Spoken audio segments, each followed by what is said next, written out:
Good morning दोस्तों, welcome to medicos warrior. आज के इस वीडियो में हम लोग डिस्कस करेंगे नीट पीजी के प्रीवियस ईयर आस्क्ड क्वेश्चन को। यह सीरीज चलता रहेगा सब्जेक्ट वाइज, चैप्टर वाइज। तो आज के इस वीडियो में हम लोग गायनेकोलॉजी के क्वेश्चन को डिस्कस करेंगे। गायनेक के नियरली 300 क्वेश्चन को हम लोग डिस्कस करेंगे, जो कि प्रीवियस ईयर क्वेश्चन होंगे, आइदर नीट पीजी एग्जाम के, एम्स एग्जाम के या एफएमजी एग्जाम के, या कुछ जो बहुत ही इंपॉर्टेंट टॉपिक है उनसे क्वेश्चन होंगे। सो हम लोग स्टार्ट करते हैं। हमारा पहला क्वेश्चन है, एक बार आप लोग वीडियो को पॉज करके क्वेश्चन पढ़ लीजिए, अपना आंसर सोच लीजिए, फिर हम लोग डिस्कशन को स्टार्ट करेंगे। हमारे क्वेश्चन में दिया हुआ है कि एक 65 ईयर ओल्ड महिला है जिसका मेनोपॉज हो चुका है और मेनोपॉज के बाद पेनलेस वेजाइनल ब्लीडिंग उसमें हो रही है और यह कोई भी हार्मोन रिप्लेसमेंट ट्रीटमेंट नहीं ले रही है। तो इसे क्या हो सकता है? देखिए, इसका सिंपल सा आंसर है, जब भी कभी आपके ओपीडी में कोई महिला जिसका मेनोपॉज हो चुका है और वह पोस्ट मेनोपॉजल ब्लीडिंग के साथ आपके ओपीडी में आए, तो सबसे पहले आपको सस्पेक्ट करना है कहीं इसको एंडोमेट्रियल कार्सिनोमा तो नहीं है। और यह सस्पेक्ट आप तब तक करेंगे जब तक कोई आप दूसरी डायग्नोसिस कंफर्म नहीं कर लेते हैं। अब बात आती है कि पोस्ट मेनोपॉजल ब्लीडिंग होता क्या है। तो मेनोपॉज के अगर 1 साल के अंदर ब्लीडिंग होती है तो उसको पोस्ट मेनोपॉज ब्लीडिंग नहीं बोलते हैं। लेकिन अगर मेनोपॉज हो चुका है, 1 साल बीत भी गया, उसके बाद से ब्लीडिंग स्टार्ट हो जाती है, तब उसको बोलते हैं पोस्ट मेनोपॉजल ब्लीडिंग। तो आई होप आपको आंसर मिल गया। इसका आंसर है फर्स्ट। इस क्वेश्चन के अंदर आपको यूट्रस का कट सेक्शन दिखाई दे रहा है और आप ध्यान से देखेंगे तो अंदर एक ग्रोथ दिखाई दे रहा है और लिखा गया क्वेश्चन के अंदर कि यह ग्रोथ एंडोमेट्रियल से डिराइव हुआ है। अब आपको बताना है कि कौन सी डिजीज़ हो सकती है। तो ध्यान से ऑप्शन को देखिए। हमारा सेकंड ऑप्शन है एडेनोमायोसिस। एडेनोमायोसिस होता क्या है? डेफिनेटली यह भी एंडोमेट्रियल का ही ग्रोथ है जो कि मायोमेट्रियम तक जा सकता है।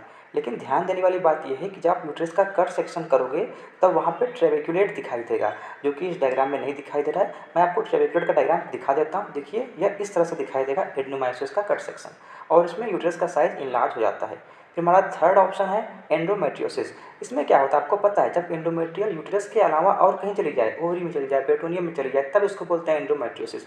यहाँ पे तो एंडोमेट्रियल इंट्रा यूटेराइन ही है, बाहर नहीं गई है, तो यह थर्ड ऑप्शन नहीं हो सकता। लास्ट ऑप्शन क्या है? फाइब्रॉइड। आपको पता है फाइब्रॉइड मायोमेट्रियम में होता है, यह स्मूथ मसल से बनता है, ना कि एंडोमेट्रियल से बनता है। तो हमारे तीनों ऑप्शन रूल आउट हो गए।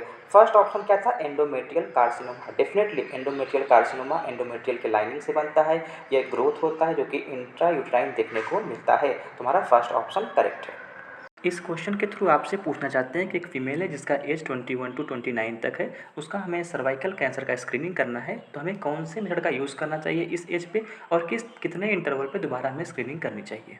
तो हम लोग एक काम करते हैं, पूरा जो सर्वाइकल कैंसर की स्क्रीनिंग का प्रोटोकॉल है उसको एक बार डिस्कस कर लेते हैं अच्छे से। तो हम लोग समझते हैं, अगर फीमेल का एज 21 ईयर से कम है तब हमें कोई भी स्क्रीनिंग करने की ज़रूरत नहीं है। अगर वो 21 to 29 है तो हम लोग सिर्फ पैप स्मीयर करते हैं और 3 ईयर के इंटरवल पे बार बार चेक करते रहते हैं। फिर अगर 30 to 65 का एज है तो अगर हमें पैप स्मीयर करना है तो 3-3 साल के इंटरवल पे चेक करना पड़ेगा। और अगर आप HPV वायरस का टेस्ट करते हो तब आपको 5 ईयर के इंटरवल पे चेक करना पड़ता है।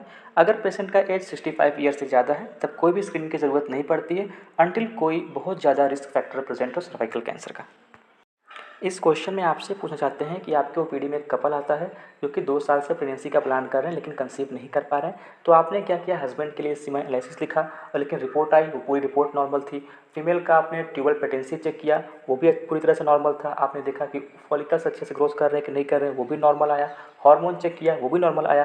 तो क्वेश्चन आपसे पूछना चाहते हैं कि ऐसा कितना परसेंटेज चांस है कि अगर मेल और फीमेल दोनों में सब कुछ नॉर्मल हो तब भी इनफर्टिलिटी हो जाए।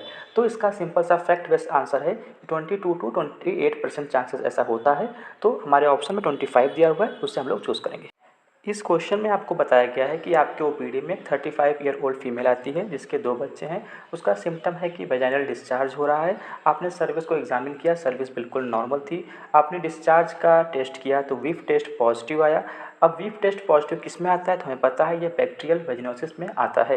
वीफ टेस्ट होता क्या है? जब हम लोग वेजाइनल डिस्चार्ज में 10% KOH को ऐड करते हैं तो फिर से ऑर्डर आता है, उसको वीफ टेस्ट बोलते हैं।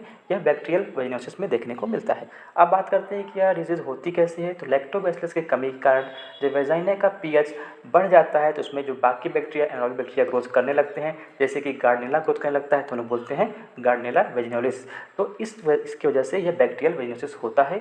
यह STD नहीं है, सेक्सुअली ट्रांसमिटेड डिजीज़ नहीं है, तो पार्टनर को ट्रीट करने की ज़रूरत इसमें नहीं होती। इस वीडियो में हमने 5 क्वेश्चन को डिस्कस किया। धीरे धीरे हम लोग नंबर ऑफ क्वेश्चंस बढ़ाते जाएंगे। सो मिलते हैं नेक्स्ट वीडियो में। Thanks for watching the video.